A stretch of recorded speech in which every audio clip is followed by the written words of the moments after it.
lo dijo en la primera hora. Bueno, muy bien, 7:08 de la mañana, gracias a nuestra generosísima audiencia, siempre conectada con nosotros. Ustedes nos han mal acostumbrado a Belkis y este Pechito, con su generosa sintonía, con sus comentarios, también con sus críticas, no con los insultos, esos no nos vamos a acostumbrar jamás, pero sí con los comentarios de las críticas. Gracias a nuestra generosa audiencia, ya como que quiere salir un poquito el sol, aunque sigue nublado en esta parte de la capital. Bueno, ya lo tengo al ministro, ¿no? Lo tengo conectado. Señor ministro, el señor ministro de Transporte y Obras Públicas, el ingeniero es usted, ¿no, Darío? Bienvenido, buen día. ¿Qué tal, Fabricio? Señor, dicen, mucho más importante. No, eso sí, claro, pero usted es ingeniero, ¿no? Digo, para no cambiar Uno el cargo. dice que soy ingeniero en administración de empresa, otro licenciado en administración de empresa, no importa realmente. Ya, está bien, ministro. Los títulos lo de menos. Gracias, ministro. Junto a Belkis y quien le habla, vamos a generar este diálogo. Primero, siempre agradecido porque usted es uno de los funcionarios que nunca se niega a conversar con este espacio. Y quiero empezar esta entrevista tal vez para darle continuidad a lo que estaba comentando, ¿no? Y algunos mensajes que he recibido respecto del estado vial. Por ejemplo, mi buen amigo Víctor Hugo Bosa me dice que la carretera de Ambato a Guaranda, en la zona del Arenal, ya empieza a deteriorarse, ya empieza a tener baches. Yo de hecho transité por esa carretera el día lunes. Tengo referencias de que siguen los problemas en el tramo entre Payatanga y Cumandá y Bucay, es decir, esa parte que enlaza Chimborazo con Guayas, la parte de Quinindé Esmeraldas que está totalmente destrozada. Ministro, ¿hasta cuándo el tema vial? ¿Qué nos puede decir? Bien, Fabricio, buenos días y gracias a todos los oyentes en Radio Sonorama. Sí, efectivamente. A ver, solamente rayemos cancha, ¿no? La red vial estatal que está a nuestro cargo tiene 10.290 kilómetros de longitud en todo el país.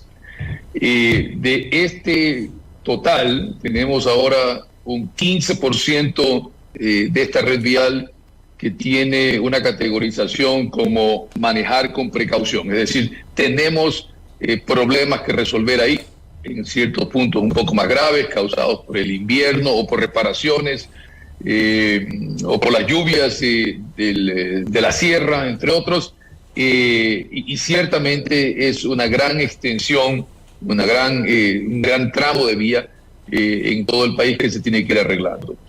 Ciertos de estos problemas no corresponden necesariamente a daños puntuales, sino, por ejemplo, te voy a dar un ejemplo, entre la cuenca Pasaje Machala, cuenca Girón Pasaje yendo hacia Machala. Yo recorrí esa vía en 9 puntos y tiene un tramo afectado de 60 kilómetros con una falla geológica. Es decir, arreglamos hoy, nivelamos y 15 días después cede el piso y la mesa de la vía se baja. Entonces, hay problemas estructurales en ciertos tramos de vías en el país y nuevamente parte de la atención y del trabajo que está haciendo este gobierno es nuevamente, primero las emergencias, atender las emergencias a nivel nacional, que las tenemos muy punteadas y las atendemos. Y segundo, nuestro plan de mantenimiento vial por resultados, un plan de mantenimiento preventivo vial para tratar de prevenir este tipo de situaciones. Entonces, ¿vamos a llegar al 15%, arreglarlos de manera inmediata? No, sería una falacia decir eso en este momento, querido amigo. Todo lo contrario, pero tenemos que ir priorizando, ¿no? Y priorizando también los recursos, esta inversión que está haciendo el gobierno nacional. Tenemos en este momento 93 proyectos en el presupuesto del 2022 que suman 394 millones. Usted me han de decir, pero era 364 antes, ¿por qué subió? Y es porque nuestro techo presupuestario sube de acuerdo a ciertas coejecuciones que tenemos con otros ministerios, como por ejemplo la entrega de los hospitales, como hicimos con el hospital de Bahía de Caracas, como vamos a hacer con el hospital ahora de Rodríguez Zambrano en la ciudad de Manta, como haremos con el hospital de Pedernales. Finalmente vamos a tener hospital en Pedernales, mi querido Fabricio, luego de 6 años de espera. Este gobierno, el presidente Guillermo Lasso, cumple una vez más con todos los ecuatorianos. Entonces, estamos trabajando eso del hospital de Pedernales es una aspiración y de verdad Ahí deberían poner una placa de la infamia cuando construyan ese hospital, porque sobre ese hospital está claro que se develaron casos de corrupción en la provincia de Manabí horripilantes, aprovechando la necesidad de la gente luego del terremoto. A ver, ministro, algunas preguntas puntuales sobre el tema vial. El tema de la carretera Cuenca-Molleturo-Naranjal, ¿cómo está esa carretera, ministro? Y hagámosle muy corto para poder abordar este y otros temas. Tenga la bondad. ¿Qué pasa con la Cuenca-Molleturo-Naranjal?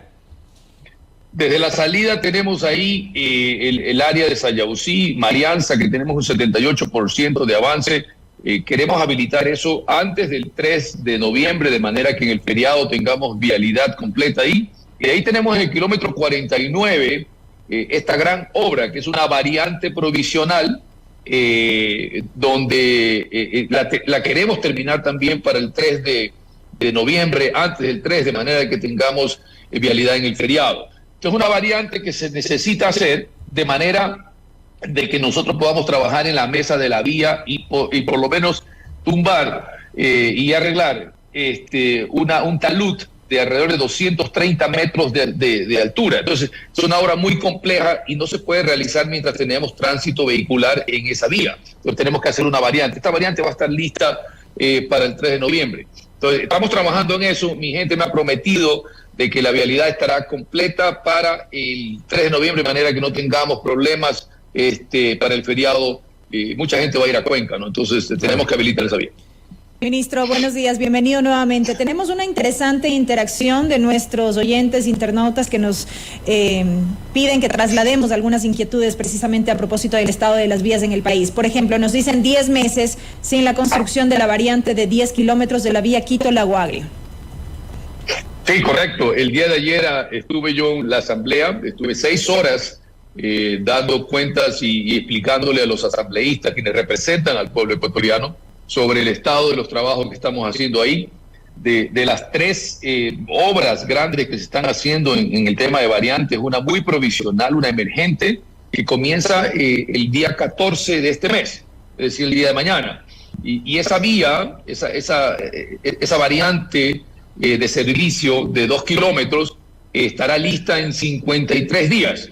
¿Por qué en 53? Porque eso es lo que hemos propuesto, es lo que técnicamente vamos a cumplir también. Entonces, de esa manera podremos ya conectar San Luis con el Reventador y luego de eso, una vez conectado, en paralelo estaremos realizando los trabajos para ya hacer la variante temporal, que es una variante de 8.9 kilómetros, que sí va a demorar por lo menos unos 10 meses mínimo en poder realizarse. Luego de eso, y en paralelo, se tiene que hacer los estudios definitivos para una variante permanente, que no va a ser en el lado de la cuenca del río, en el lado del Reventador, sino en el otro lado del río. Es una variante que posiblemente tenga unos 80 kilómetros de longitud. Es una obra ya un poco más grande, que realmente la está liderando la mesa, esa mesa técnica la está liderando el Ministerio de Energía, ya que sobre esa vía y ese trazado se pensaría cambiar el oleoducto y el poliducto. Entonces nosotros nos unimos a esta mesa para poder trabajar en conjunto con el Ministerio de Energía. Estamos trabajando en esas 3 cosas. Lo primero es lo principal. Vamos a conectar en 53 días finalmente una variante muy provisional para permitir ya finalmente la conectividad y luego de eso trabajar en la variante temporal. Ministro, acá me dice una oyente, Erlinda Caice, dice, soy de Payatanga. ¿Qué pasa con la carretera Payatanga-Cumandabucay? Ministro Herrera. Tenemos, en este momento se están realizando estudios para la balvanera Payatanga-Cumandá. Son como 100 kilómetros, son algo así, ¿verdad? Sí, es verdad, así es verdad.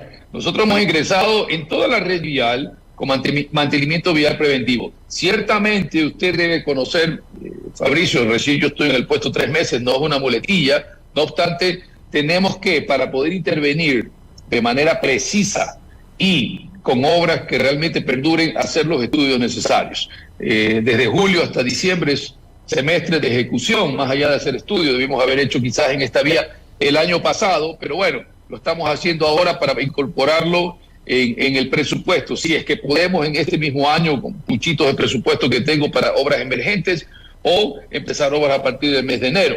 Nuevamente, estudios son muy importantes y la planificación es importante para hacer una obra de calidad. Ministro, en la vía Naranjal, El Guabo se está cobrando un nuevo peaje sin estar esta vía en construcción, nos dicen también. A ver, el tema de las concesiones viales, yo quiero ser muy claro al respecto de esto de aquí para enviar un mensaje profundo y potente a los ecuatorianos. De la red vial de 10.290 kilómetros, el 17% de esa vía está concesionada tanto al sector privado como al sector público. Y lo digo al sector público porque la mitad de ese porcentaje está delegado a gobiernos autónomos provinciales. En el caso de la carretera o de la conectividad entre Guayaquil y Machala, usted tiene 3 concesionarios.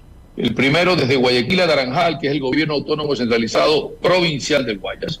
El segundo desde Naranjal a Tenguel, que es la empresa Sudinco, que es la que ha instalado el peaje en la Jaime Roldós y que tiene un tramo de 45 kilómetros con un cronograma de inversión. Y el tercero es desde Tenguel hacia el Río 7 Huaquillas, pasando por Machala, que es el tramo concesionado a Consur, que es en este momento un tramo que no tiene inversión por una serie de actuaciones de tinte político que no permiten que la inversión llegue a esa vía. Es otro tema que lo vamos a tratar si gustan más tardecito. En el tramo que usted me indica de este peaje es todo lo contrario a lo que usted ha dicho. Se acaba de inaugurar hace unas semanas atrás el puente sobre el río Gala, por lo menos el tramo inicial, que es parte de esa inversión. Yo he ido en esa vía a revisar cada puente, por arriba y por abajo, para chequear el estado con los técnicos y poder tener conciencia de cada uno de los tramos, de las ampliaciones que se están realizando, de las obras que se están realizando. Y es más, en ese tramo, con esa concesión, nosotros como ministerio acortamos el plazo de ejecución de las obras. Significa ampliar a 4 carriles y construir todos los puentes necesarios en ese tramo de vía, incluyendo el paso lateral de Naranjal. Esa inversión la hemos acortado de 5 años a 2 años y medio para que se concluya durante el tiempo del gobierno del presidente Guillermo Lasso. Es decir, por lo menos ese tramo va a estar completamente terminado en lo que significa el CAPEX, que es la inversión que necesita la vía para que después el concesionario mantenga el cobro para el mantenimiento. Parte de este contrato y de esta inversión se alimenta ciertamente con el peaje, ciertamente con capital propio del concesionario y con financiamiento del exterior. Ministro, desde Machala me escribe mi colega y amiga Yani Olmedo y me dice: ¿qué pasó con la concesionaria Consur responsable del tramo de la vía Tenguel-Río 7 Huaquillas que une la vía Machala con Guayaquil? Una obra esperada por décadas, hoy paralizada por una acción de protección, ministro Herrera. Bueno, lo ha respondido ella, ¿no? Y le pido a ella que a sus líderes políticos les llame la atención. Les llame al orden, dice usted, les llame al orden. Les llame a la acción y les llame a la acción. Mire, esto es muy sencillo, mi querido Fabricio. Nosotros los manavitas tenemos algo que se llama palabra de gallero. Yo visité el Oro en estos últimos 3 meses, creo que 4 veces, y hablé con los actores políticos y escuché las necesidades y conversamos con el concesionario Consur e hicimos un nuevo plan de inversiones para atender esas necesidades, especialmente el inicio del paso lateral en Camilo Ponce Enrique, que es el cuello de botella desde Guayaquil hasta Machala, entre otros temas. Y tuve un acuerdo de palabra de gallero con este actor político importante de la provincia del Oro. No obstante, una vez que nos dimos la mano, de ese lado no se cumplió.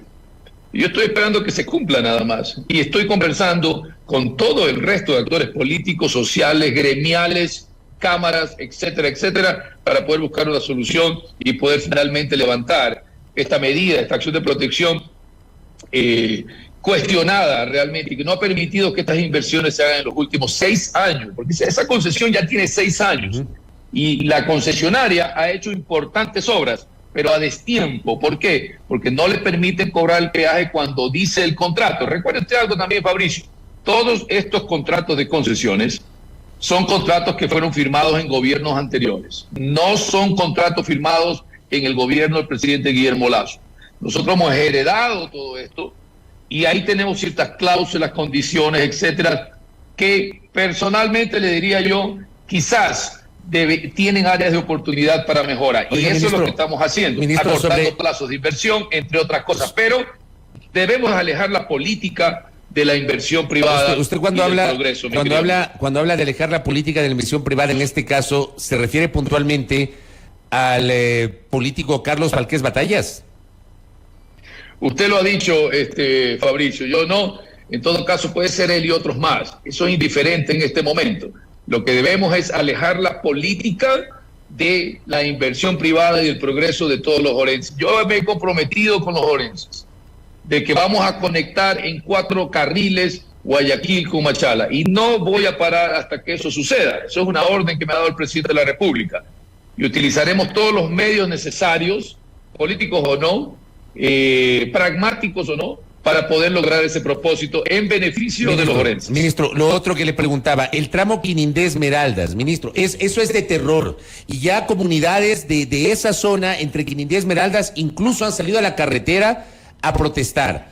¿Para cuándo el arreglo de ese tramo de la carretera? Porque, por ejemplo, de Quinindé a Santo Domingo es una carretera de 4 carriles, señalizada, de concreto, etcétera. Pero es un desastre de Quinindé Esmeraldas, ministro. Ahí tenemos 2 intervenciones en 2 áreas de la Quinindé Esmeraldas por los 2 tramos. Y el año pasado se dio un adelanto. Este año se tenía que cancelar un remanente para que esos trabajos continúen. Teníamos un problema administrativo realmente que solucionamos en estos últimos 15 días. Por eso el pueblo de Esmeraldas y algunos transportistas realmente que trabajaban para el contratista salieron a las calles a reclamar. Un tema netamente administrativo, complejo de explicar ahorita a los ecuatorianos, pero nosotros estamos resolviendo eso y prometimos el pago de ese dinero en estos días para poder reiniciar esa obra. Pero ahí no queda, Fabricio. Usted sabía que esta red vial hasta Esmeraldas está adjudicada en concesión desde el año 2016, hace 6 años, y no se ha firmado. No tenía la menor idea de eso que está diciendo, ¿en serio? Bueno, a ver, todos nos desayunamos con cosas, ¿no es cierto? Pero yo me estoy desayunando con eso. Mire, Fabricio, hay muchas cosas que este gobierno serio del presidente Guillermo Lasso, nosotros seguimos su liderazgo. Usted vio la entrevista el día de ayer, muy frontal, muy abierto, muy sí, pero aunque no le gusta, dice que la prensa escandaliza el presidente. No, espero que usted lo diga lo mismo. Mire, Fabricio, no. Y le oí su comentario al inicio sobre el tema del gasto de inversión. Quisiera hacer un comentario luego, si me permite, al respecto, para más o menos clarificar ciertas cosas, porque es importante decirlo. Pero en todo caso, estamos viendo ese tema de esa concesión, de ese contrato que nunca se firmó, los entretelones de eso de ahí. ¿Qué tan importante es realmente hacer eso de manera que podamos reiniciar esas obras de inmediato? O sea, estamos trabajando en eso y en estos últimos 3 meses, créame, que el primer mes fue obra pública para poder atender ciertas emergencias, el segundo mes concesiones viales, recién estamos en el tercer mes entrando en puertos, como usted ha visto en el Twitter, y después entraremos en aviación civil, entre otros temas que son instituciones adscritas al ministerio. Este ministerio es muy grande, estamos tratando de ir pasito a pasito, ¿no? Porque decían que bocado a bocado una hormiga se comió un elefante, entonces hay que ir paso a paso, ¿no? Ministro, quiero aprovechar estos minutos que nos quedan aún de entrevista para pasar a otro tema que sin duda alguna centra la atención el día de hoy y tiene que ver con la mesa de focalización de subsidios a propósito de las mesas de diálogo instaladas entre el gobierno nacional y las organizaciones indígenas. Entiendo que se tiene previsto que hoy al menos se cierre esta mesa de diálogo. Sobre ella hay mucha expectativa porque fue una de las primeras en instalarse y sobre la cual no terminan de llegar a acuerdos entre las partes. Gary Espinosa de la FENOCIN, por ejemplo, según recoge una nota del portal Primicias, se decía que el subsidio era para los pobres y ahora vemos que el afán del gobierno es darle subsidio a los más ricos. ¿En qué estado nos encontramos? ¿Cómo llegarán hoy a esta mesa para su cierre, tomando en cuenta que ya el día de mañana se cerraría todo este proceso de diálogo como tal? Mire, acuerdos existen, sobre todo en los criterios de elegibilidad sobre quién debería recibir el subsidio y quién no. Eso en la Comisión Técnica tenemos acuerdos. Lo que pasa es que no tenemos acuerdos en todos los sectores, especialmente cuando ya entramos a la parte industrial, sobre todo camaroneros y atuneros. Y aquí hay que ser muy frontales al respecto. Quizás no tengamos un acuerdo en eso. ¿Sabe por qué? Porque deberíamos conversarlo con los atuneros y con los camaroneros. O sea, no es posible de que nosotros como entidad pública, ¿no? y un sector minoritario y muy respetable, representado por las organizaciones sociales indígenas, tengamos que decidir por el futuro de una industria que la analizamos y estuvimos viendo, pero nosotros decidimos de que necesitamos muchísima más información y una interacción con estos sectores de manera directa para poder determinar, primero, si aplica, segundo, en cuánto, y tercero, si es que es gradual o no. O sea, hay muchas cosas por determinar ahí. Y yo estoy abierto a trabajar con ellos. De hecho, ciertos sectores en el atunero se han contactado para tener conversaciones, sectores camaroneros. El presidente de la República lo dijo ayer en su discurso, fue muy claro al respecto. Desacertado el comentario de Gary, ahora lo voy a ver, porque yo tengo a las 9 de la mañana la mesa técnica, la mesa final para poder ya redactar los acuerdos que sí tenemos. El presidente está muy claro en que los que podemos pagar un poquito más lo debemos hacer. De hecho, lo dijo ayer, ¿no? Todo el subsidio, si todo el subsidio no existiera, mire lo que podríamos hacer con ese dinero en beneficio de los ecuatorianos. Pero bueno, son criterios, ¿no? Muy respetables. Yo respeto lo que dice Gary, hemos conversado varias veces al respecto, hoy día conversaremos otra vez, y estoy seguro que vamos a llegar a firmar los acuerdos que sí hemos alcanzado, porque hay todo un registro de estos acuerdos, está escrito. O sea, no es que el día de hoy ya me olvido de lo que ha pasado en los últimos 90 días, todo lo contrario. Pero en lo que no estamos de acuerdo, pues no estamos de acuerdo nada más. Y si nosotros tenemos que hablar con otros sectores, estamos siempre abiertos y eso es lo que vamos a hacer. De hecho, el presidente lo dijo ayer, cuántas mesas sean necesarias en todos los aspectos para poder integrar a todos los ecuatorianos y que este sea realmente el gobierno del encuentro. Ministro, se me quedan un montón de preguntas de los oyentes sobre el tema vial y a mí también en el tintero, pero sé que tiene otra entrevista. A ver, le quiero comprometer a ver si la próxima semana puede visitarnos acá en la radio con un poquito más de tiempo, porque sé que tiene otro compromiso con una radio colega, y absolvemos estas preguntas, porque la gente va a pensar que no quiero preguntar, y no es que no quiero, sino que no nos alcanza el tiempo, y sobre todo usted que tiene otra entrevista. Y que no tiene que ver solamente con el tema vial también, claro. ¿no? Hay otros temas, hay un tema de la Comisión de Tránsito del Ecuador, el tema vial, el tema de los diálogos con los transportistas, así que le quiero comprometer para la próxima semana, ministro. No sea malo. Lo que tú quieras, Fabricio, ahí está Dianita Soriano para que agende la reunión. Ya conversé con ella, ya conversé con ella para aquello, a ver si la próxima semana nos visita acá y ampliamos, y le quiero ofrecer una disculpa a la audiencia, porque tengo un montón de preguntas, créanme, hay mucho material para preguntarle al ministro, así que le comprometo al ministro. Ingeniero Herrera, gracias por el tiempo, muy amable, muy gentil. Muy amable, gracias. Gracias, muy amable. El ministro tiene otra entrevista, por eso culmino a esta hora y le agradezco a Darío Herrera, ministro de Transporte y Obras Públicas. Le vamos a invitar para la próxima semana. Ya no me vayan a caer porque repito a semana seguida al ministro, ya estoy coordinando, pero sí hay un montón de preguntas para hacerle. Yo he recibido un montón de preguntas de la audiencia, les ofrezco una disculpa porque no puedo absolver todas, justamente por el tiempo, y hablamos casi media hora con el ministro y se nos quedó un montón, ¿no? Y luego nos dicen que seleccionamos de manera discrecional, no es de eso, sino que nos escriben tantas personas a las diferentes plataformas, tenemos en Facebook, tenemos en YouTube, nos escriben también internamente, entonces un poquito de paciencia. No vayan a pensar lo contrario, uno trata de preguntar, de hacer las preguntas que ustedes mismos nos colaboran, nos ayudan desde sus propias realidades. Me hablaban, por ejemplo, de algunas vías, por ejemplo, mi buen amigo, el doctor Diego Lucero, me hablaba, por ejemplo, de la construcción de la ampliación de la Panamericana desde Bolívar, Encarche hasta Rumichaca. Le vamos a preguntar la próxima semana. Doralisa Naranjo, que también me había escrito, la intervención de la vía La Concordia, Pedernales, Bahía, llena de huecos y sin señalización. Hay un montón de temas para preguntar. Me comprometo para coordinar para la próxima semana y obviamente con un poquito más de tiempo absolver estas otras preguntas que se nos quedaron en el tintero. Bueno, 7:32. Pausa, regreso. No se me desconecten de nuestra señal informativa. Primera plana. Todas las noticias, todas las voces.